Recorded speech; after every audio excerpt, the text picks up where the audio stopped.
Howdy, everyone. My name's Professor of the Practice, Associate Professor of the Practice, Dan Debris, and I am part of the Public Service and Administration Department here at the Bush School in College Station. And it's my pleasure to welcome you on behalf of not only the PSAA department, but also the Brooks County capstone class of spring 2025, a class that I'm very proud of and that you will hear a lot about tonight as we do a talk on the research they're doing and the client they're assisting down in Brooks County. My background, so you know who you're talking to, I have been at Texas A&M for about 3 years now, and my background before that was 22 years in the Air Force, flying F-4Gs and F-15Es, and then I went to 10 years at Department of Homeland Security. So how did that qualify me to be a professor here? Well, I saw a job opportunity that said they need someone with DoD experience and DHS experience, and I said, well, there's not too much competition there. I got that, so I applied, and here I am. Now, the important part of that background, though, is maybe not for what we're going to talk about tonight, but the fact that I flew fighter planes, okay?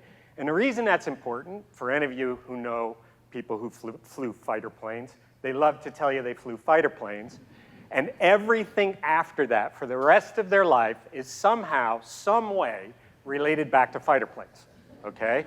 Tonight's going to be no different, because my intro is going to be what I know, which is a flight brief, okay? So I'm going to give you a flight brief, and then we're going to go, and we're going to do the mission, and then we're going to debrief and take questions, and we're going to learn a lot, okay? So normally, the first thing I do with a flight brief, and realize I retired back in 2010, so you know I'm getting a little long in the tooth here. But normally, what I would do with a flight brief is do a time hack, but iPhones have made it so that everybody's got an exact time hack and everybody knows the time hack, so we don't need to do that, okay? So that's right out. The next thing I would typically brief is the weather. Well, it looks pretty clear in here, so I don't think we need to do that either. All right, so now we get to the overview. What are we going to do tonight? What's this flight going to look like? We are going to first, you're going to listen to my flight brief, which you're in the middle of right now. Then we are going to go through, we're going to screen a film for you that we have made on the capstone, and the Bush School has graciously allowed us to do a short film about 10 minutes. Then I'm going to introduce my wingman flight mates, and I'm going to bring them up here, and we are going to let them talk about what they do in Brooks County, and then we're going to take some questions. We're going to give questions to them to kind of elaborate, and then lastly, we're going to take questions from the crowd, which you've got a URL on there that you can submit questions, and I, as the moderator, will do it, okay? So that's the plan, okay? That's the flight plan. Now, the big thing is, and the most important part of the flight brief is the mission objective, okay? So what's our mission objective here tonight? Well, when I would brief a mission objective, it had to be pretty simple. Time on target, right? Hit the target on time, okay? Well, I kind of don't have that tonight, but I want to keep it really simple. I mean, I thought about a lot of different things. I could talk about irregular migration in South Texas. You know, you've looked at the brochure, you know kind of the big picture idea, but it's not simple enough, right? And when I come down to a simple mission objective for what we're doing here tonight, is we're discussing a two-word objective, okay? And that two-word objective is reduce suffering, okay? Whether it be search and rescue, saving people who are still alive, or recovering migrant remains to give closure to families. That's the mission objective for tonight, and that's what we're going to discuss, okay? Reducing suffering. And without further ado, because it can do it far better than I can, we're going to now lower the lights and show you this film, and then we'll introduce the panelists, okay?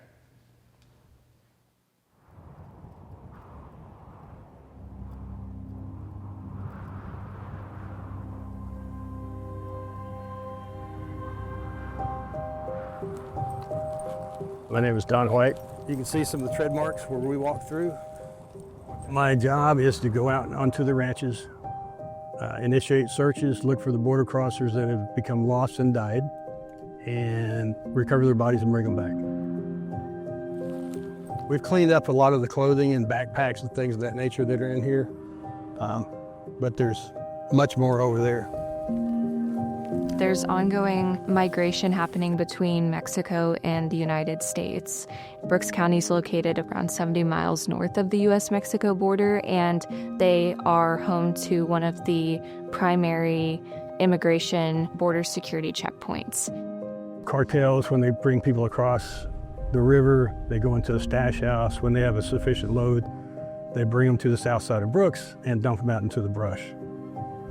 Due to the sparse population, they can move a lot of people through the brush without being seen. It also means, though, that they've got 3 days of a hard walk, and they lose a lot of people that way. In Brooks County, the challenge is with the terrain. Migrants are subject to the elements and they can easily get lost, and our job is to focus on the humanitarian side of this issue and to try and save as many lives as possible. Been doing this 10 and a half years. Our peak year, we had 121 fatalities that we found, and our least year was, last year was 20. It varies a lot. Sometimes it varies by the cold fronts that come through. We've had one cold front that came through, and we wound up having 14 bodies just from that. The challenge to finding people is that if you're trying to enter this country unofficially, the idea is to not be found, right? There's a certain level of covertness to that, which makes it difficult that when you're in a state of distress, no one knows necessarily the best place to look. It's an important thing to face head on, the reality that so many people face when they cross the border and they aren't able to make that journey, and also respecting the closure that all of those people deserve.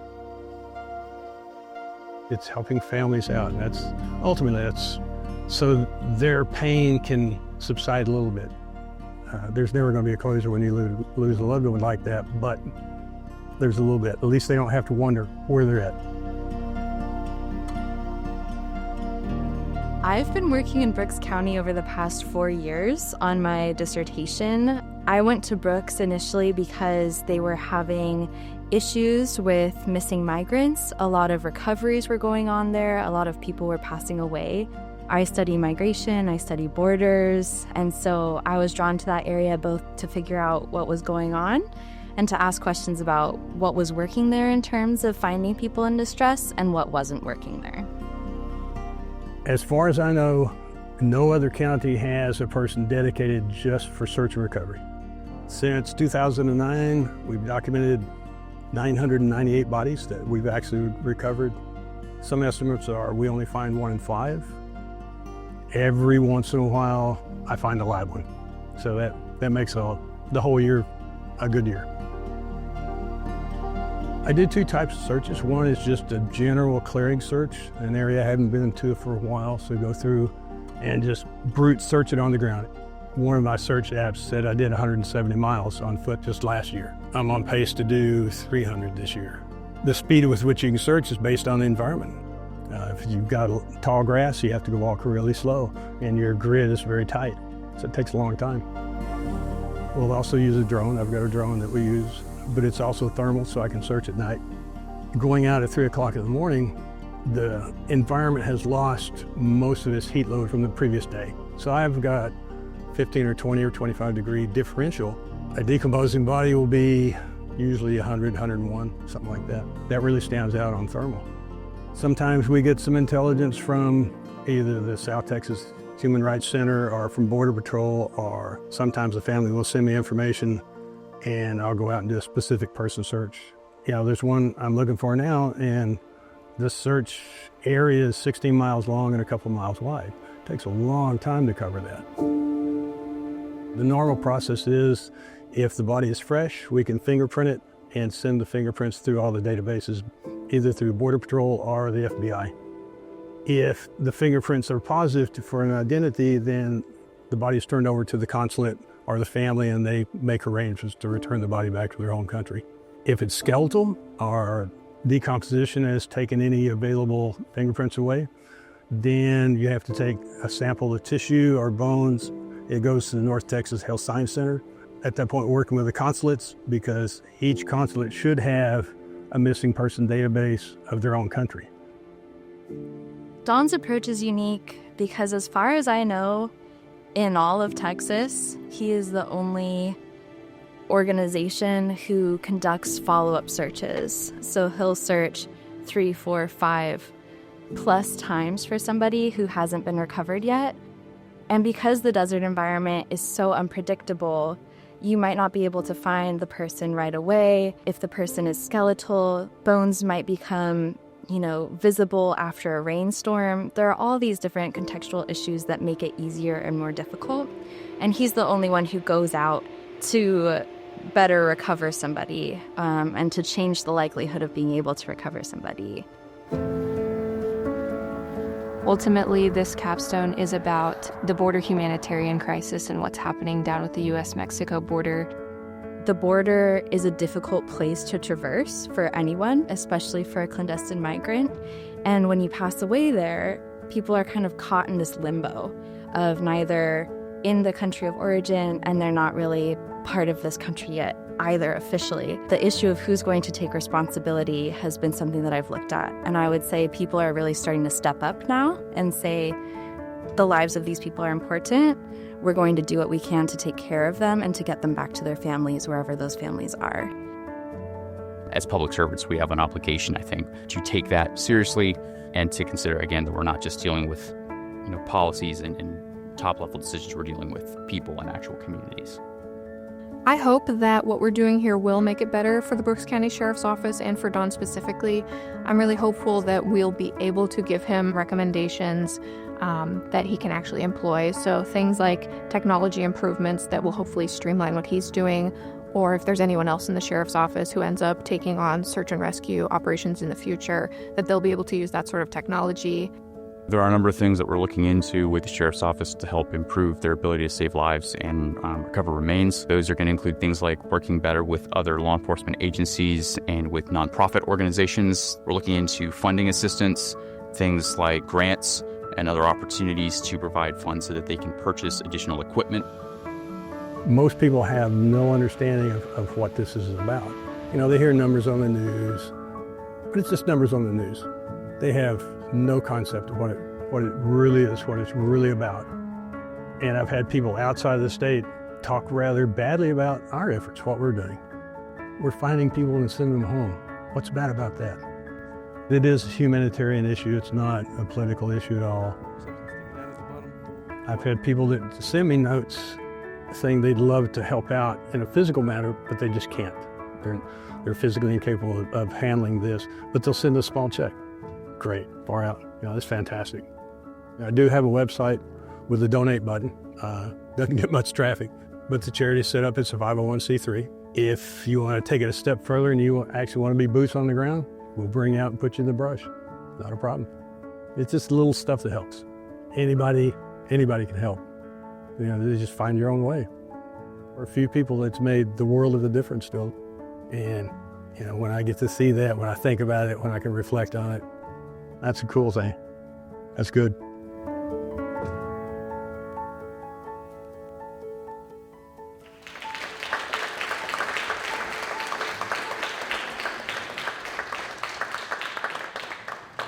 All right, raise your hand if you're ready to go out in the bush. All right.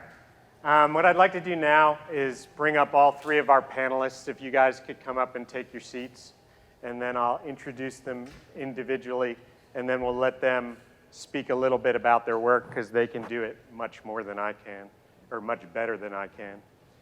Come on up, Emma. So first and foremost, I would like to introduce Emma Newman. Emma was a student of mine 2 years ago now, right? And I would like to say that Emma took my border security class and was so inspired by it that it prompted her to go to work down on the border. That's the way it happened, right, Emma? Sure. Yeah. It did not happen that way. In fact, it was the exact opposite. Emma was an anthropology student, which as a Bush School instructor, I said, wow, this is interesting. Why is an anthropology student in my border security class? So being curious, I asked Emma, why are you in my border security class? And she told me, I've been working on the border in Brooks County for 3 years now. And I said, I think I need to pick Emma's brain. So Emma has done a ton of work in Brooks County and she's been published articles. She has received accolades, and also even to the point of having exhibits in the Stark Museum on her work, her ethnographic work and photographic work down in Brooks County. I was moved by the pictures that Emma took documenting this humanitarian crisis down there. And actually, when she introduced me to Don and I went down there, she said, hey, by the way, when you're down there, would you take pictures of garbage and send them to me? I go, pictures of garbage? Yeah, she goes, yeah, pictures of garbage. And then I got down there and I realized what she meant is not garbage, it's evidence. And it's this evidence of this crisis that we've got there. So I sent her some good pictures of garbage. At least I thought they were. I don't know if she did. Emma is also a Mellon Foundation fellow, and that has allowed her to be our academic advisor to the Capstone group, and she's been absolutely essential in that, and a wealth of knowledge, and has truly led this group to hopefully come up with some really good recommendations to help the situation in Brooks County. Please give her a round of applause.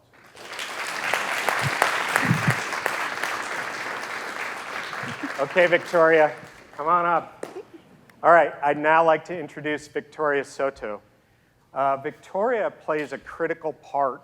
You know, you saw on the screen up there, there's 2 parts to it, sort of. There's search and rescue to try and find people alive, and then finding remains, okay? But you can find all the remains you want, but you can't give families closure unless you do 2 other things. You identify the remains, and typically their DNA, and then find the family. It doesn't you no good to identify DNA remains and then not know what family they're linked to, right? This is where Victoria comes in. She's an Aggie. Her undergrad is at Texas A&M, and then she went to get her master's degree and now her doctorate at Texas State, and she works with Dr. Kate Spradley, who is a very, very big name down not only in Brooks County, but on the border, because Dr. Spradley runs OpID, okay? Victoria's been working with Dr. Spradley 4 years, right? And first as a lab technician, but now she's working as a doctoral research assistant. And I'm not gonna, I don't wanna steal her thunder, because again, she can explain it much better than I can, but I think you'll be fascinated with the work that she does, basically detective work, making sure that that last link is found to the family to give them closure. Let's give Victoria a round of applause.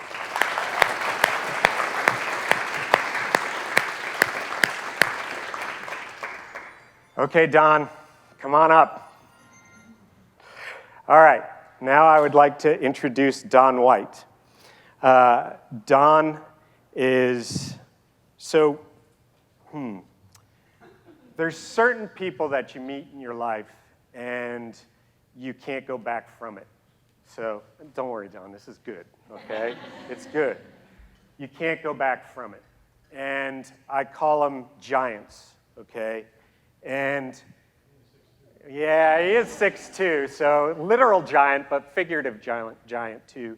People who are so dedicated to giving of themselves to others that they are true giants and you're inspired by their work. I met Don on New Year's Day of 2023, And I won't ever forget that. He had me come down. Emma had introduced us.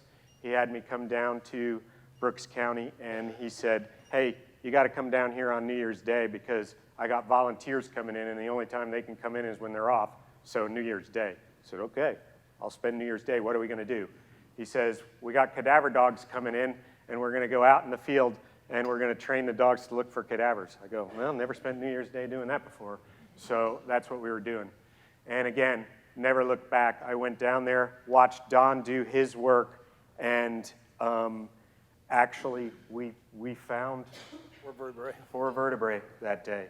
And forever was I changed, okay? I can't look away from what's going on. And I talked to Don about how can I help, okay? His background, watching him in the field, was just phenomenal. And the experience that he's been doing this, tracking since 2014 with the Brooks County Sheriff. But even before that, he had dedicated his life to search and rescue. He was a search and rescue diver in all around Texas. So a totally different kind, and then went to a different arena, but still search and rescue. Before that, successful career in the semiconductor industry, and Don is also a vet, having served in the U.S. Army. It's his work down in Brooks County that is pretty much singular. There's nobody else that's doing what Don does down in Brooks County, going out time and time again to find remains and help repatriate those remains and give the family closure. Let's give him a round of applause.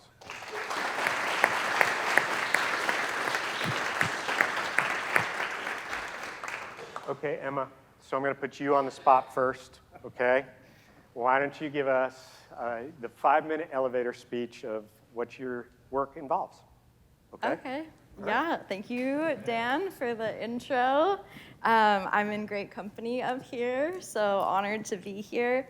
My name is Emma Newman, as Dan said. I'm a doctorate student in the Department of Anthropology here at Texas A&M. My studies have brought me to Brooks County. I look at clandestine migration or unofficial migration in South Texas. I specifically got interested in Brooks County based on a couple of documentaries that had been filmed there, some of the news that was coming out of that area. So I went down initially to work with a nonprofit that was based there.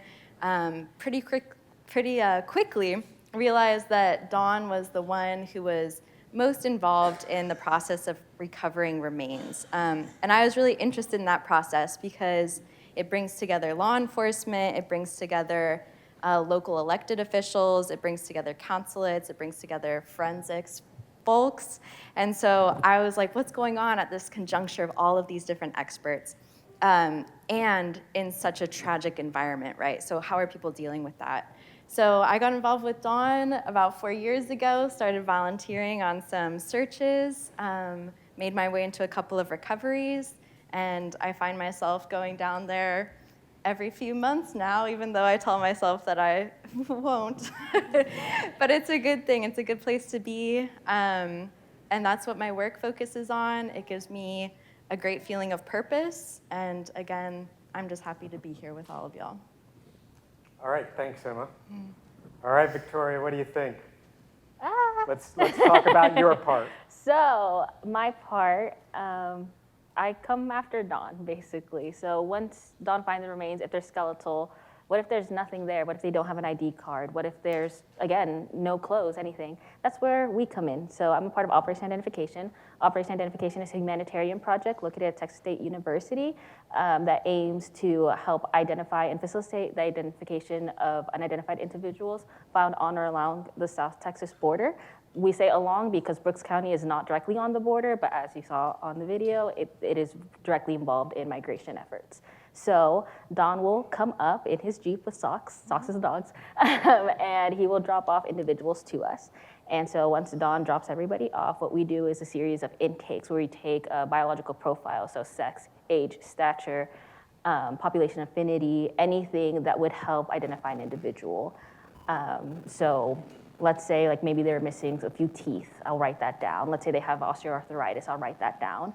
But let's say they do have an ID card. So I am in charge of talking to the consulates, because I speak Spanish, And so I will email them, I'll call, and I'll say, hey, do you have a missing persons profile? Do you have any family members that have submitted DNA? And then we'll coordinate that to get DNA identification. However, there's not always countries that have consulates or ones that will email me back. So then what I will then do is go on a search for the whole internet. I look through Facebook posts, missing persons groups, anything I can to find a loved one. And through that, I'll coordinate them to get DNA or other antemortem information. And then eventually I'll lead them to a funeral home once they're identified, and then the funeral home will come and pick them up, and I keep the family members informed along the way of what's happening throughout the whole identification process. Or sometimes if they're from Brooks County, Don will come back up and we'll give them back to Don, and then Don will help facilitate the repatriation. All right, thanks, Victoria. All right, Don, what can you add to what we saw in the video? What do you think? Not a whole lot. Emma brings emphasis to all this. Victoria does the science behind it. I'm just the guy that walks through the brush and brings in what I find. I do the easy part. Okay.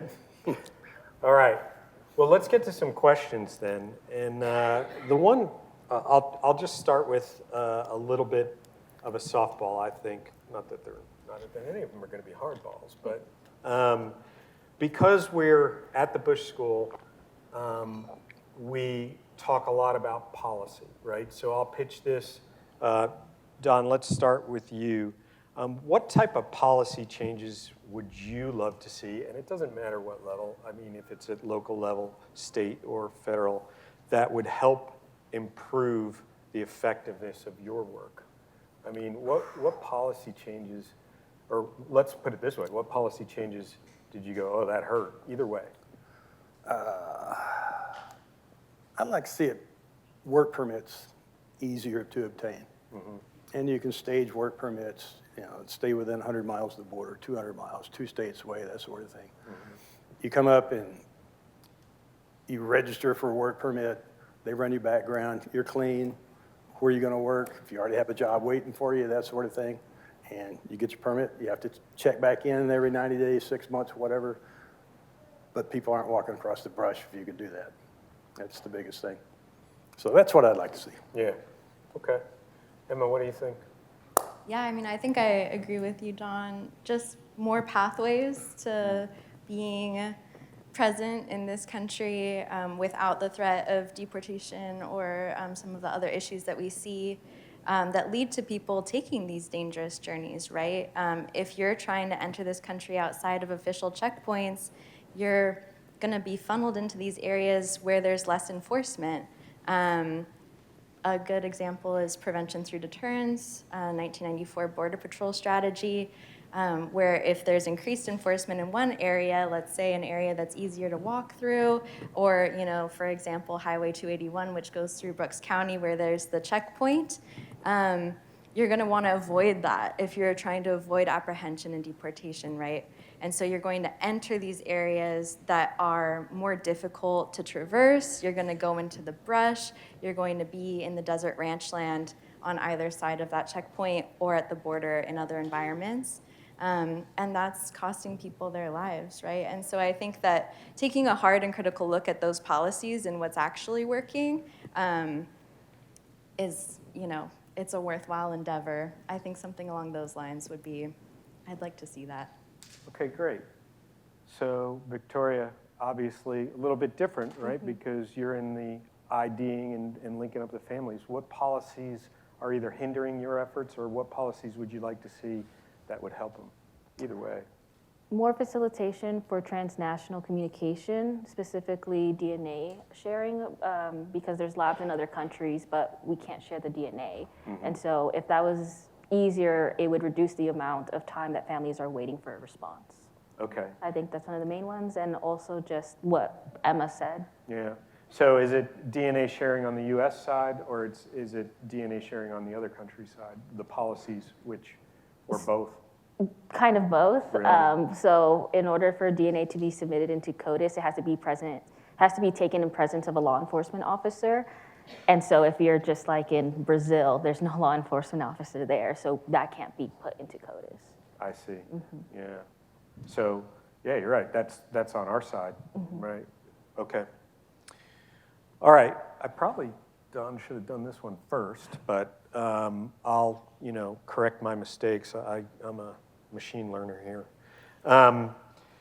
Walk us through like a chain of events from a typical, when a migrant becomes lost or in distress, like what's happening, either the 911 call, Brooks County, CBP, who's involved, just kind of the generic chain of events. Okay. One of the chain of events would be a family, they'll receive a call from their loved one. I'm hurt, I'm down in the brush, I'm tired, whatever. And they usually give them a set of coordinates. The family will call Border Patrol will send out a couple of people and they'll check the area. If they're successful, they find them before they die. If they're not, then they give the search to me. I go out and search the area, gradually expanding out, sometimes a mile. I mean, I've found a mile north, a mile south of coordinates. It depends on the phone, depends on if they're in the brush, how many satellites they catch when they get the coordinates. Sometimes they can be close. Probably the closest, I've had one that was under 100 meters. Then that's just one. I've found them 2 miles away. It's just, you get out there and you just do a brute search. And it's just 3, 4, 5, 6 days. I've got 9 days on one lady. I still haven't found her. So it's just get out there and look. Yeah. Okay. How about your process from start to finish, Victoria? Like, I mean, you talked a little bit about it, but go through that. You talked about Facebook with me too. Yes, so our process depends on the state of the remains. If they are not too badly decomposed, we can also maybe do fingerprints sometimes. But again, it depends on country of origin, because if an individual is Venezuelan, we don't have access to antemortem records. But if they're Honduran, Honduras takes fingerprints for individuals 18 and up, and so normally we can just send the fingerprints, they're identified, and they have a consulate. If they are skeletonized, it depends if they have an ID hypothesis. An ID hypothesis would be any card, something with a name on it. And the reason why we don't go like, oh, we found a card, it's them, is because people will pick up cards or they will trade off with other people. And sometimes it'll be the wrong country of origin. So sometimes individuals will go to Mexico and get a voter card. And so that way, if they're deported, they can go back to Mexico when they're actually from El Salvador. And so we've encountered that a lot of trying to chase people down of like, where are you from? And if there's absolutely nothing at all, we usually just rely on DNA. However, I try to do more than that. So I will internet sleuth all the time. I will look at everything they have, when they were found, their state of remains, and I will start Googling in Spanish, like lost person, this country, this date, and start looking through the bulletin boards and just seeing what might pop up. I've actually become friends with one of the individuals who runs the largest Facebook group, and she will tell me, hey, I saw somebody here, like, do you have them? And I will go through our records. Sometimes we get cold calls of family members. We actually got a cold call the other day from a family member trying to find his brother that had been lost for a while. And then Don contacted us the same day that another one of his family members that was in detention was trying to do the same thing, completely out of the blue. And so I was like, perfect, Don can take DNA. We can put the DNA in the system. If we have him and he has nothing, maybe we can get a DNA hit. So there's that. In other times, sometimes people have a lot of tattoos. And so I'll go look on their Facebook and try to find photos of their tattoos and try to see or look up tattoo descriptions. Because a lot of times people report their family members missing, they'll list their tattoos. So I'll look up like Estrella aquí or like a family name here. And I'll try to do as much searching as I possibly can. And we've had a lot of successes in finding family members who are actively searching for their loved ones. And we reach out to them through our Facebook page. I'm also a social media coordinator. Follow us on Instagram, please. And through that, I will also get DMs from people, and I will look up their profile, and I will have to give them my whole spiel of, my name is Victoria, I work with Op ID, here are all the links you can verify I am who I am, because a lot of the times these family members aren't trusting because they've been extorted. I've had some family members tell me that like they've sold their car to try to find somebody. They flew to Texas and then nothing. And they've been looking for years and years and years.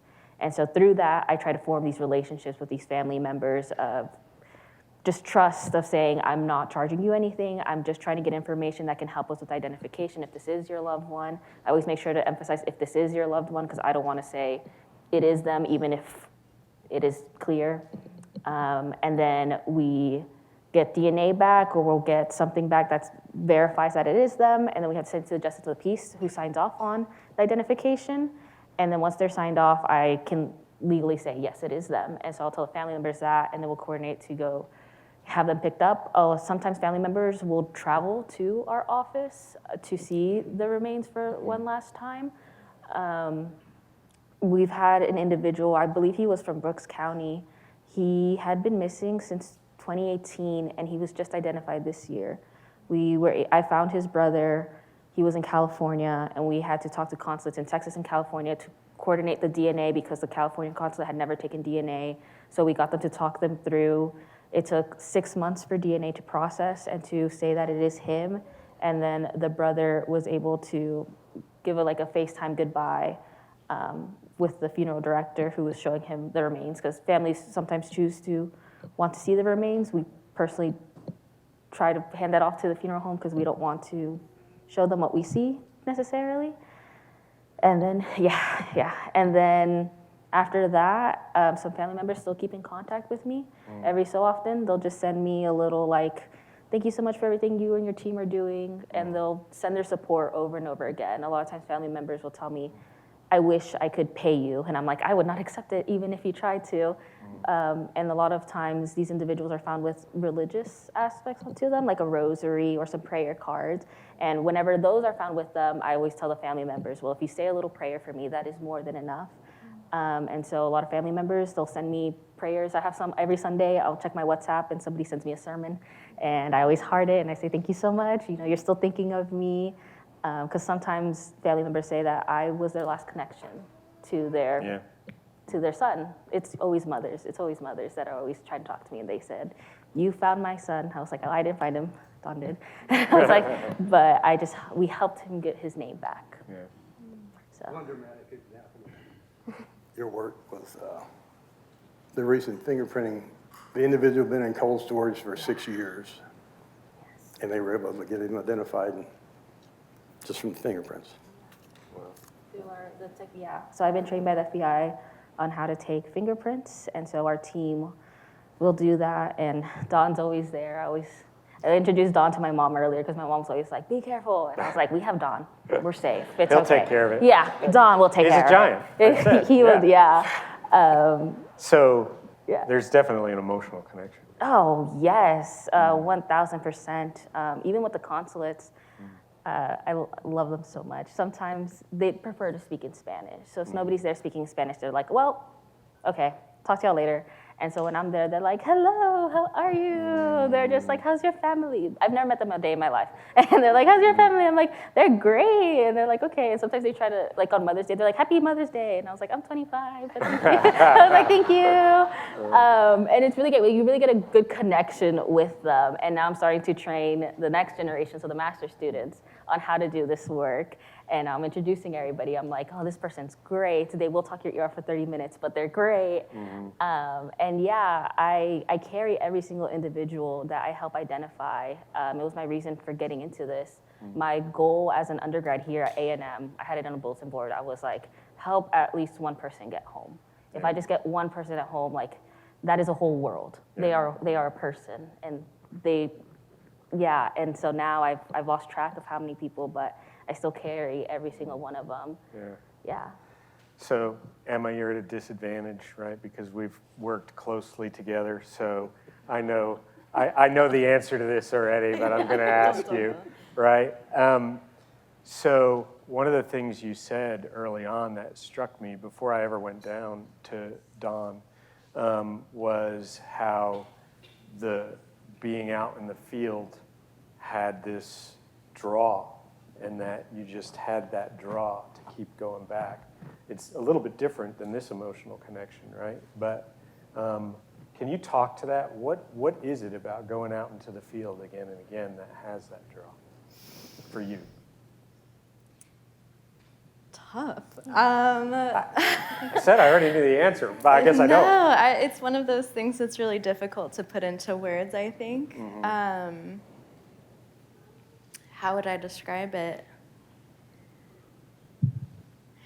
I think when you're there in the brush and you drive, right? You have to drive far out into this ranch land, and there's mesquite bushes everywhere, and it's sandy, it's dry, and you jump out of the Jeep if you're with Don, or I guess the truck now that he's changed, and the dog's there with you, and you go, I don't know, 10 yards to your right or left, and I could not tell you how to get back to wherever it is we came from, right? It's so disorienting. The environment is so repetitive. And I think it's the combination of that, like feeling so lost, and also knowing that so many people are out there. Like there's something about that dynamic of both knowing people are out in the brush actively moving through it and actively struggling through it, but people who are also out there who are waiting to be found too, who may have already passed away. So there's something about that nuance between feeling so lost and feeling so alone in that environment. It's a little bit haunting, but also like this presence of all of these people, and honestly a lot of tragedy too, right? Yeah. Does it fade over time, or does it grow over time?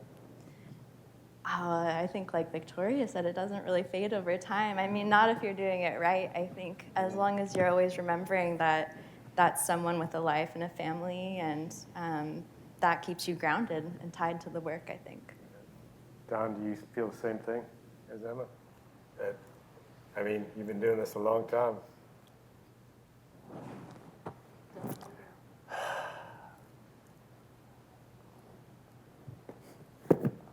Okay. Let's switch a little bit, and let me ask Victoria, what is something about these processes that you wish more people understood, right? That's misunderstood, or you hear and you go, that's so frustrating because that's not the way it is.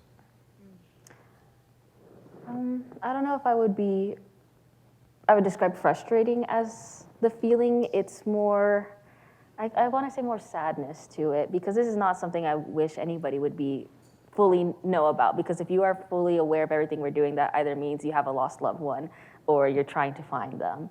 But one of the things that I try to emphasize a lot, especially to family members, is time. Time is one of the most important things, because one day to us, a mother once told me, I know it's been 2 years, but trust me, every single day has been a lifetime to me, not knowing where he is. And then once I say, we think we might have found him, they tell me it's more lifetimes in between when they tell me. And I will always tell family members, I'll explain it to you again. I will call you tomorrow if you need me to. We'll talk again. I always get constant people saying, I'm sorry, but like, what is the update? And the unfortunate news is I can't give them a time frame. DNA will take 6 to 8 months. But sometimes we'll get DNA back in a month, and we're just like, okay, awesome. Sometimes it will take the full 6 to 8 months. And although I can tell them, I know it's such a long time, half a year is so long when you've been waiting this much.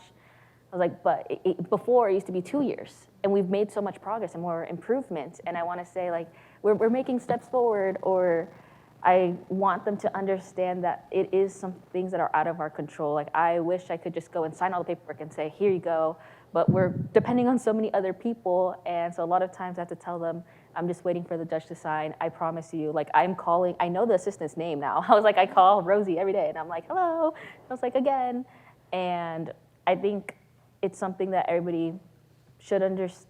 I want them to understand that time in this sense is so different for everybody. Because for me, I might be a week, I'm at work for a week, but for somebody back home, They are just standing by their phone. I've had individuals tell me, you can call me at 3 a.m. I do not care. And I'm like, I will not be awake, but I understand the sentiment. And I was like, I promise you, as soon as I get anything, I will tell you. I had a brother of a migrant who was in contact with me, and he was waiting on DNA.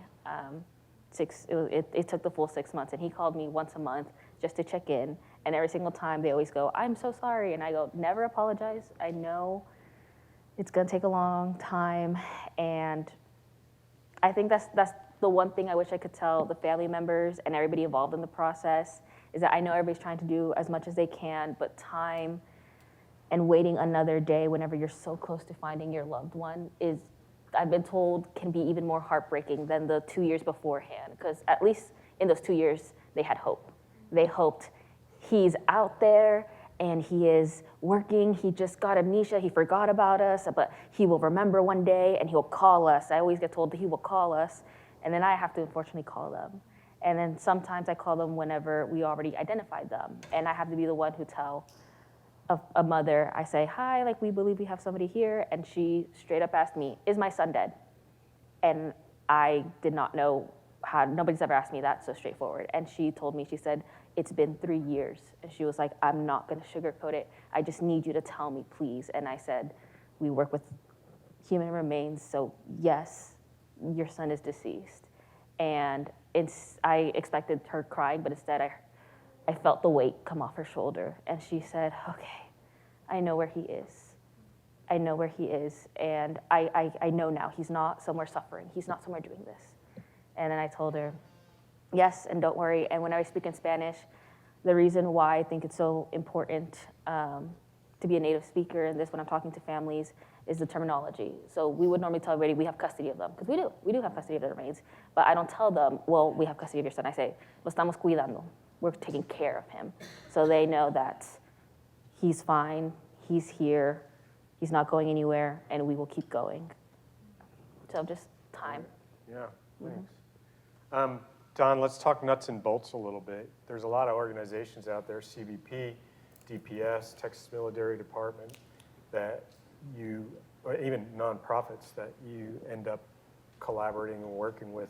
How's the relationship with those organizations? It's pretty good. But if it comes down to a ground search, then for a deceased person, it's all me. It's all you. So, you know. So it's mostly for the search and rescue? Yeah, the rescues, I mean, it gets quite a wide response. DPS is out there, sometimes with helicopters, Border Patrol as well. And they give it a good shot. Yeah. But if they can't find them, that's me. It's so you. they'll send me the information and off we go. Yeah. Socks and I. You and Socks, yeah. Emma, you've worked actually ride-alongs with DPS. You've worked with nonprofits down there and everything else. Any observations from those experiences on those different organizations? I think that, at least based on what I've seen, a lot of the organizations approach missing person search differently. If there's a migrant in distress and all of the organizations are responding, I think that, actually, I'm gonna retract that. I'm gonna say I think that it's the most different once we know that it's a remains search. And because, like Dawn said, that's when it falls to him. And sometimes you'll see people who are interested. I think that we did a search once where a DPS canine agent came out to help kind of look, and then you see some collaboration there. But the agent, when I spoke to him, it was a lot about training his dog, right? Whereas I think Dawn and I had our own other reasoning to be out there. So I would say that that's where the biggest differences are, is kind of like in the approach, in the goals maybe. But I think overall, you know, looking for the remains is such an important process, and not enough organizations are doing that part. I think, I mean, that's where we see the importance of Dawn's work, really, because it all falls to. There's a lot of search and rescue organizations out there, but when it comes to actually getting into the brush and doing brute work, You know, they'll do it on a weekend when they're looking for somebody alive, but if it's not a person alive, then they quickly lose interest. That's what it comes down to. Yeah. So Emma, go back to you. A lot of your research and your dissertation is looking at the 30,000-foot view. Some of it. I mean, I'm generalizing, and you can refute me here, but not just in Brooks County, right? Migration trends also writ large. How is Brooks County much different than some of the other counties that you've seen, or even other states that you've looked at in your research? Oh. I think that, I try and describe what's happening in Brooks County as kind of the border on a micro scale, right? Because of the checkpoint, it functions as this reflection of, clandestine migrants attempting to avoid apprehension by going into the brush on either side. And you kind of see that if you zoom way out on the border outside of official checkpoints, people are going into the desert. So I think that Brooks is a really interesting example of that. I think because it's removed from the border, there's also a lot of funding issues where you see a lot of border counties, Maverick County, counties that are like right there that have the border running through it.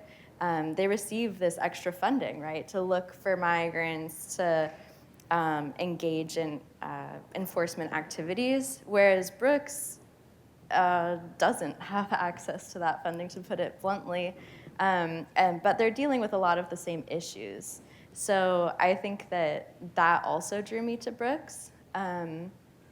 But in terms of the 30,000-foot view, I think that the capstone, honestly, the research the students did really highlighted different approaches based by state to looking at humanitarian issues. So in California, you see a lot of nonprofit organizations at the border, Arizona the same, and then in Texas, you really don't. Like, it's pretty dramatic, the cutoff. I mean, you have the work that Dawn does, you have a few other nonprofits, a lot of religious organizations and charities, but otherwise, for how large Texas is and how much of the southwestern border is in our state, there's not nearly enough humanitarian aid and organizations in that way. So those are some of the things that I have found. What do you think, Dawn? He's having some thoughts. I agree. Yeah. All right. I'd like to now we've got some audience questions. So the first one we kind of haven't covered, so I think I'll pitch this to both Don and Emma. The question is, are landowners in Brooks County cooperative with your search and rescue efforts and repatriation efforts? If they are, how do they aid them? And if they're not, what kind of resistance are you getting? So. I call and ask permission. I don't trespass. The only restrictions placed on me is if it's hunting season, then I have to stay out of certain areas. Simple as that. Some of the ranches hunt year-round, so I have to work around their hunts. But I pretty much have access to, 944 square miles, except for the King Ranch. They're really restrictive. So that becomes a problem unto itself. But King Ranch is a good size. They've got, inside of Brooks, they've got 149,000 acres. Yeah. So they've got enough people out there, they find them. So I'll go out and make recoveries, but a general search, I'm not allowed to. I could call them, give them coordinates, they'll go out and look. But then that's a cursory search. They're not going to get down on hands and knees and get into thickets and mottes to find them. So, but everybody else is pretty good. Some of the ranchers have the water barrels on it. Like one ranch, Cage Ranch, he was one of the first ones, and I think he had 9 barrels on his ranch. And these are just blue plastic barrels that South Texas Human Rights Center would put gallon jugs of water in. So when border crossers were running out of water, they looked for the blue barrels.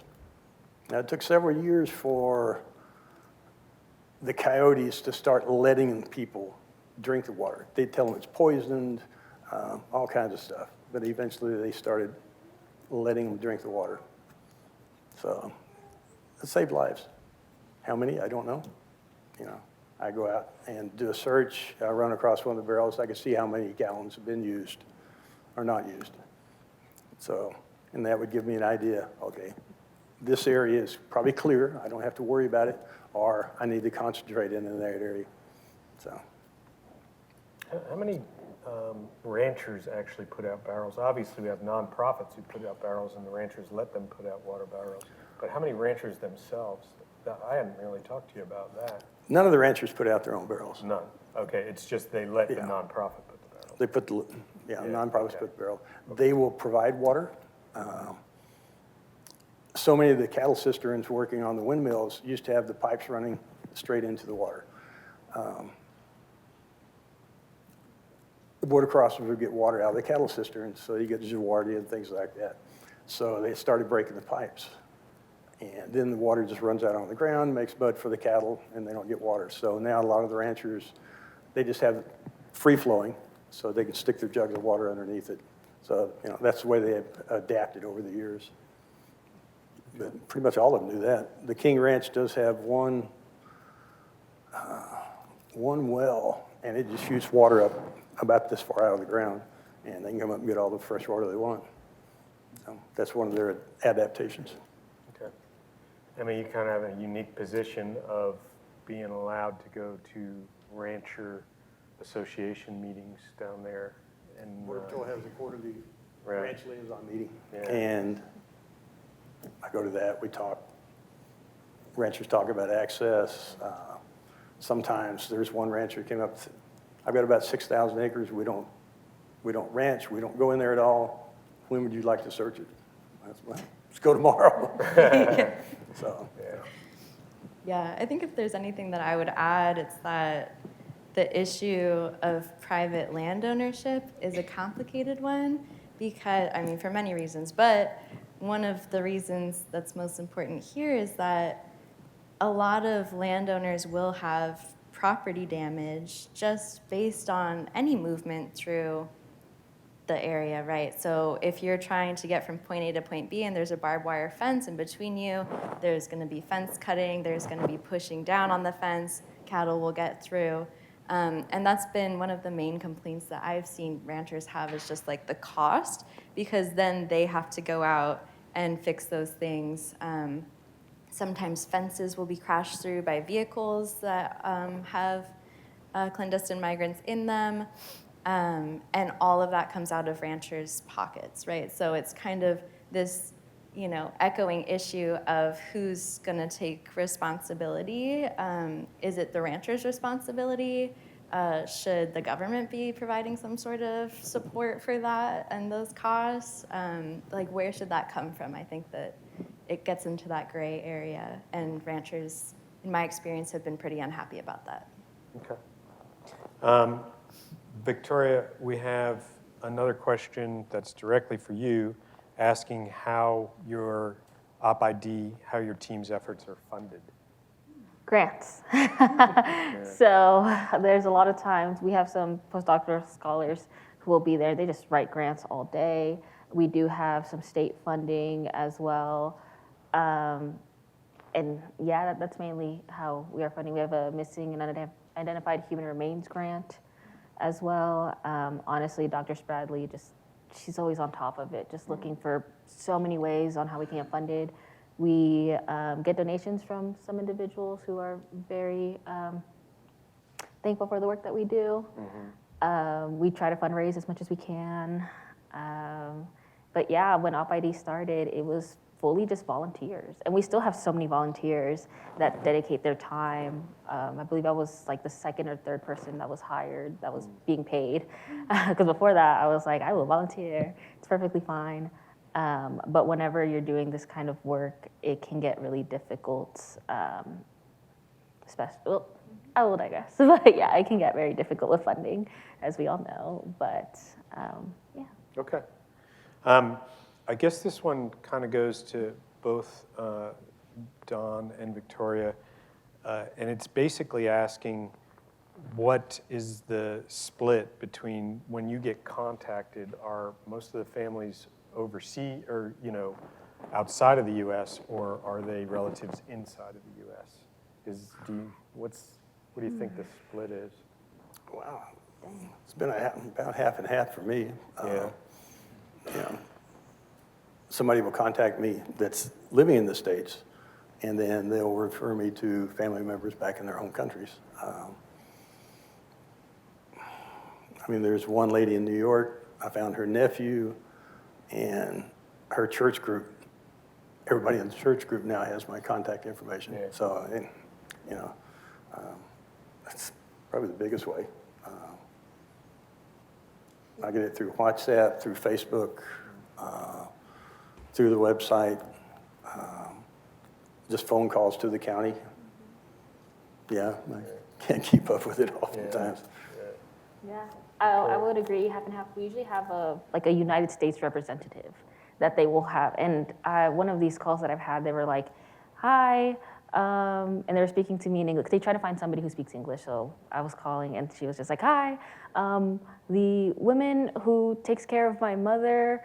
Sister's missing somebody, and I'm trying to help them because they can't speak English, so they don't know who to call.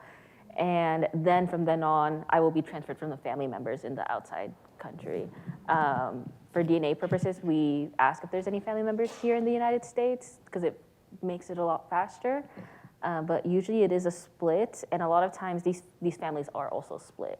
So I can talk to the sister who is in Texas, and then the mother who is in Mexico, and they're both working to help facilitate the repatriation of the father/husband's remains, and the sister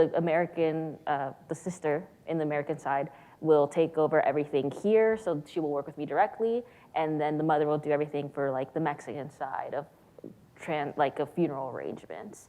And so a lot of times I see that it is a split between the countries, and then we're just there in the middle. Okay.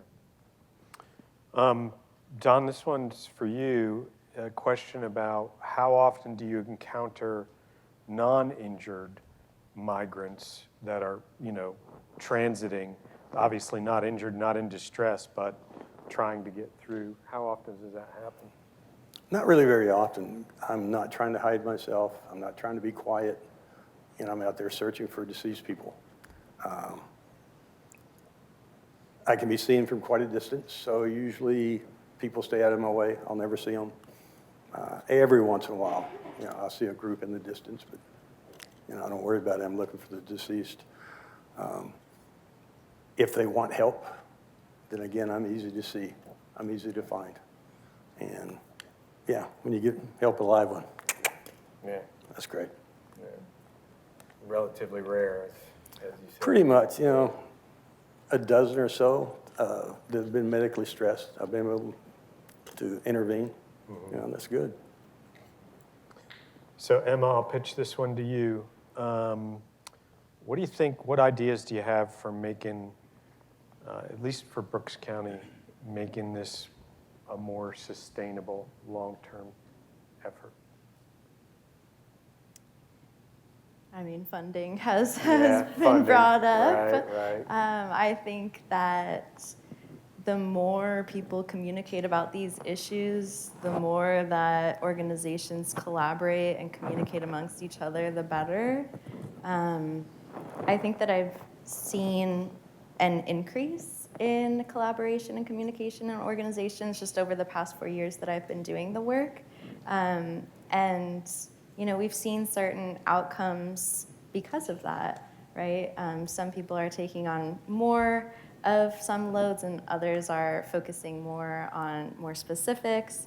So I think that it's working better in that way. But it all happens because of funding. But I think collaboration and communication would be my top two. Okay. Thank you. All right, it's about time to bring this jet in for a landing. So, Emma, that was a really nice segue into if you want to know how to help, we May I can make give you some one final point? suggestions. What? May I make one final point? Yes, go ahead. Texas State has also gone into a number of county cemeteries to exhume the unidentifieds. So counting the ones from Sacred Heart there in Brooks and our other body count, we're at 1,167 bodies.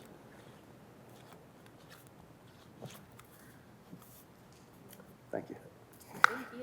All right. If you want to help, we can give you some suggestions and URLs and websites that you can go to. So just let us know afterwards. Before we get to thanking our panelists, I want to make some other acknowledgments and recognize some people who were absolutely instrumental in making this happen. If Jackie and Jennifer can stand up, please. Thank you. These two people have been absolutely instrumental in helping us put this on, and we couldn't have done it without them. And they are from the Mosbacher Institute, so we really appreciate their efforts. I would also like my capstone students to, if you're standing, come forward. If you're not standing, stand up, please. I'll count you. I'm going to make sure.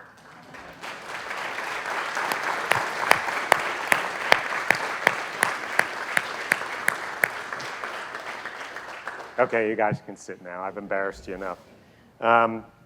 This capstone for me has been amazing, and one of the things that's amazing about it is how elbow deep this crew has been. They are all in, every bit, from the beginning, and I really appreciate their efforts, and they're making a difference. And then the last thing, finally, our panelists have come.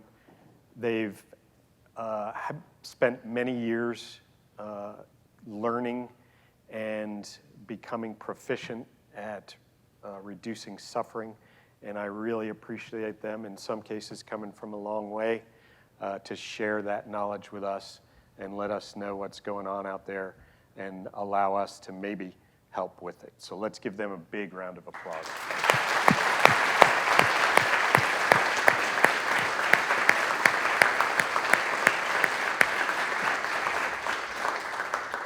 All right, I think we're turning off the runway now, and I appreciate everyone for coming tonight. The attendance has been great. Please take a look at the pictures. There's more food back there if you want. So thank you very much.